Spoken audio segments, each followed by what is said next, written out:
Hi, everybody. Welcome to Soul to Soul. I'm Kelly Kristin, your host. I'm so glad to be here tonight. I hope everyone's having a wonderful night and a great 2023 so far. I have a very special guest with me tonight. That's Maurice Sinclair, and his business name is actually Ancient Made Modern. So you'll find him at Instagram at ancient.made.modern. So welcome, Maurice. How are you tonight? I'm doing good, Kelly. Yeah, thank you for having me. This is so cool. Yeah, How are you doing? I'm doing well. I am. I beg Maurice to join me on anything and everything, and he's nice to oblige. So thank you for joining us. Of course. Yeah. One reason I asked him is because Maurice has this beautiful soul, this beautiful bright light, and that's one of the things I've been talking about this year is how we can make that our light shine brighter, the light that is our soul. So I think we can just take some lessons from Maurice because he is bright and shiny. He also is a psychic and a medium. And he is a Reiki practitioner, Akashic Records reader, and does shamanic journeys. He's a master teacher. I mean, he's like a man of all trades. So I thought it'd be kind of fun if we kind of talked about maybe the Akashic Records and shamanic journeys, because maybe some people don't know a lot about that. What do you think about that? Sure. Yeah. All right. So shamanic journeys, for me, they involve, maybe I'll take you through the steps. So typically I will either use shamanic drums, and I'll just kind of use a recording most times rather than even an old drum. It's mostly to get my brainwaves where they need to be so I can access that altered state. And what I do in this altered state is I journey outside of my body, and I journey for the sake of answering your questions or finding what it is that you need to heal. And along these journeys, I will end up meeting different guides, different ancestors, people that you may know in spirit. So those are pretty cool. I started doing those by myself. I never really intended to do it for anybody else. It was just for personal development. And then over the years, I realized I guess I can kind of do this for other people.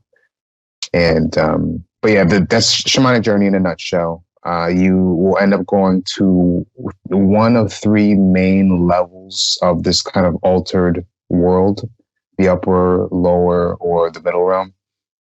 And each realm has its own medicine, its own things that it can offer you in terms of what it is that you might need. And the Akashic Records.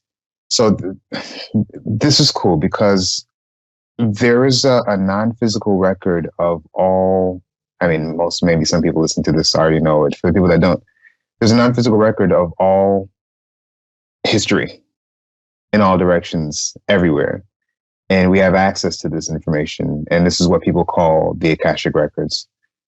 And for me, normal ways didn't really resonate with me when it came to trying to access the records. So my personal way in was through shamanic journey. Oh. And this is where the two kind of, we meet together. Yeah. And through this, I created my own modality with that I call shamanic Akashic healing. And essentially it's a mashup between the two. Yeah. You access the records via shamanic journey. And it provides this really immersive and kind of like totally nearly augmented reality experience, and it's like really fun to experience. Every journey that I do for people is like their own personal movie or their own personal story that I get to share with them. Oh, that's so amazing. It really is. I know we talked earlier today kind of about how we don't really like to put labels on readings because the reading kind of just does itself, right? Or spirit just leads us where we need to go. But that we kind of have to put the labels so that people kind of understand what they're getting when they have a reading. But I think you and I both agreed that we enjoy the readings that just kind of take their own form and move the way they're supposed to move. You might get a healing, you might get, a visit from a loved one in spirit, you might get both, you might get the journey, lots of things. Right, right. Yeah, I think it's still so funny, and it's like interesting to say this in this space.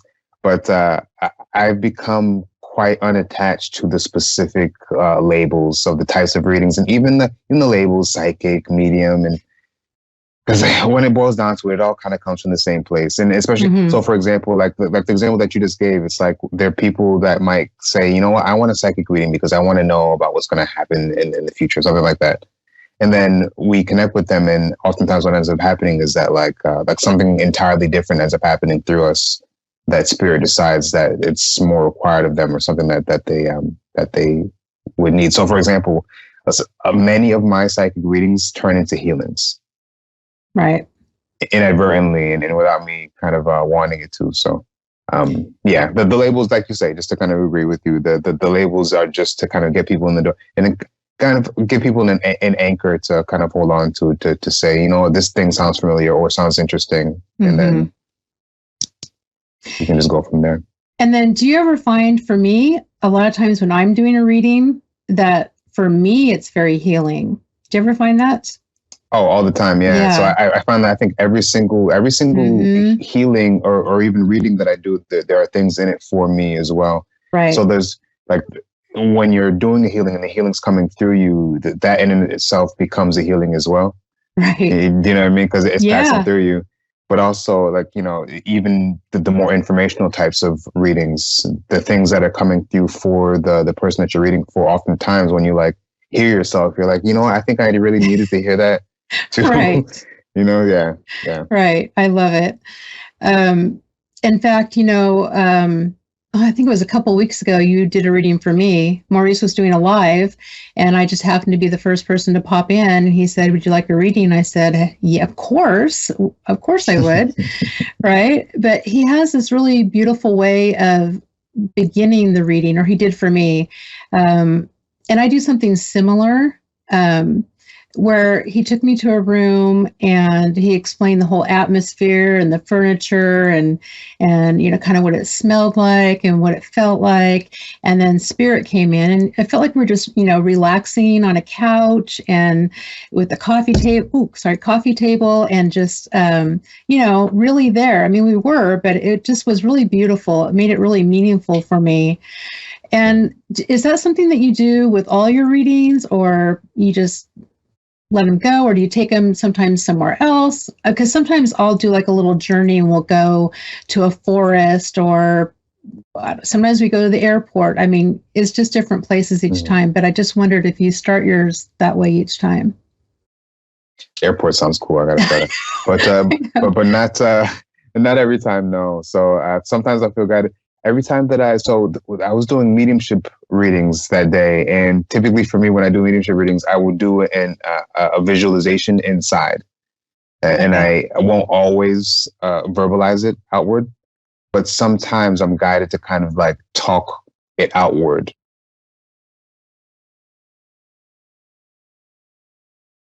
That it feels. There are times where it seems to be resonant with them, the specifics of what I'm saying and seeing as I'm walking up to meet the spirit. And in this case, I feel like that it was one of those times where I needed to say it out loud. But no, not every time, though.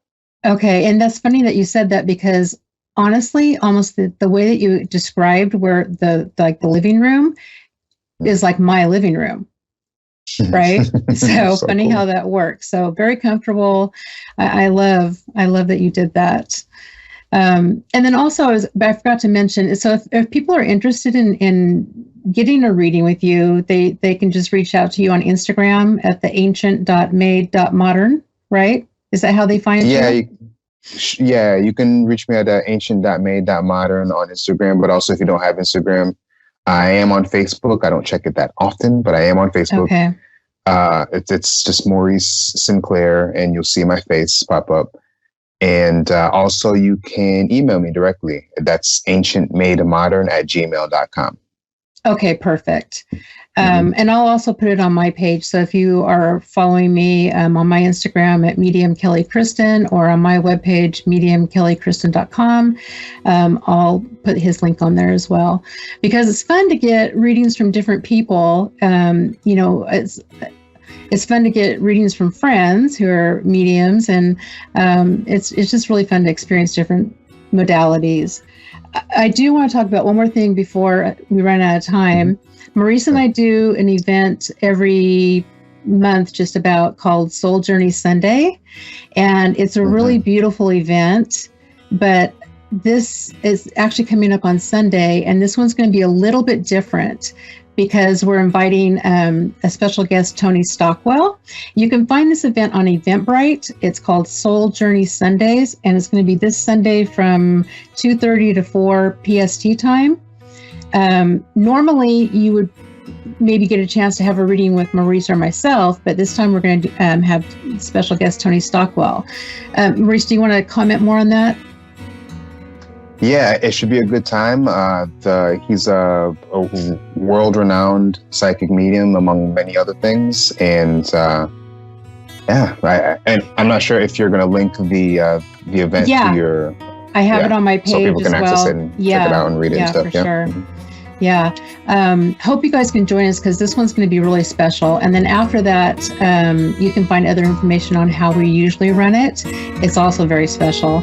I don't want to run out of time, but I want to thank you so much for being here.